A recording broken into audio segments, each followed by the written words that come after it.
We're joined now by Pike Rovers captain Steven McGann in the aftermath of the Lawson Cup Final victory against Fairview Rangers. Steven, you grinded out the victory tonight. It was a cagey affair, as you'd expect, with how familiar both sides are together, but a great win. Yeah, I think it's difficult playing. Always playing Fairview. They're strong, very, very strong side. Know to play a ball well. I think especially in the first half, it looked like, to be fair, like they were on top of us for a good bit of it. But look, our defence, Pam Mullins this season has been fucking super. Wayne O'Donovan, all went back, Gary Neville, everything. We grinded out the first half, stuff with the wind against us. I think the second half then we kind of went on top and took our chances when they came. So, look, it's brilliant 4 days from losing the FAIs going into this. I think it shows the character in the squad we have. Could have went under and then just come up with 2 trophies. Look, we can't ask for a bit more than that. I know you play obviously in maybe the playmaker role or further up the pitch, Steve, but you did just mention it yourself. The season has probably been built on the foundation of the defence. 3 of our most experienced players were in that back 3 tonight, we'll say. Obviously, one Henry playing in a position that people will be unfamiliar, but they all played really well and limited Fairview. Yeah, look, I think that's a bonus to our side. I think a lot of players you could throw, like for instance, Boris, probably one of our best attacking players. You throw him in left wing back today, still do a job. He always wants the ball, which is massive in the wing back position. Never afraid to. People lose it, that happens. People never afraid to lose him, so he's never gonna be feared in these games.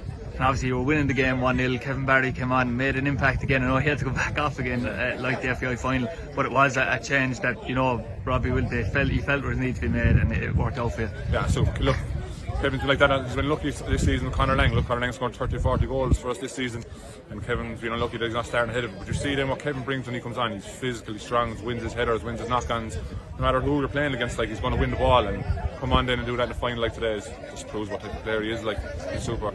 Yeah, and obviously there's no better feeling than captaining a team to win it, but also scoring the second goal, which gave you the cushion then to maybe enjoy the last 5 or 10 minutes more as well. Yeah, I think it's always going to be cagey fair at 1-0 victories, especially when you score a goal with 20-25 minutes left. Like, you're always looking for that second, and then you don't want to push too much either and leave a gap where if the likes of Darren and Dougie will punish it, like, to get a chance. So get that second goal really made a difference for us. It's been an unbelievable 4 days for the club. Obviously you won the Premier League on Sunday, Stephen. You win the Lawson Cup tonight. It's mad the way football works. Maybe 2 weeks ago you're coming away from Turner's Cross down in the dumps wondering will you get a trophy this season, and obviously now you're going to the elation of 2 trophies in 4 days. Yeah, exactly. Look, since first year I came to the club 6-7 years ago, like Pam Mullins, Boris, Wayne Dunny, 6-7 years we've been there.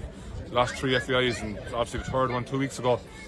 And then you're obviously coming home from that, and you've got the league playoff final, then you've got you've got the cup final here, which is, look, when you're losing the FAI final, you're not looking forward to it really, but there's a good chance then for players to make it into a success, and look, the teams we have, I think that all is going to be a plus for us. And finally, this is a question obviously more suited maybe to the management than the club, but you have a team that's been together for so long. Obviously you had from 2011 onwards such an experienced group.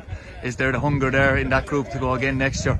Look, I think you can see in the final here like that we could have rolled over players I think and leaving or whatever, but I think that we'll stick around. I think Robbie has a good squad. We're all friends, we're all close. I think we'll be definitely up there about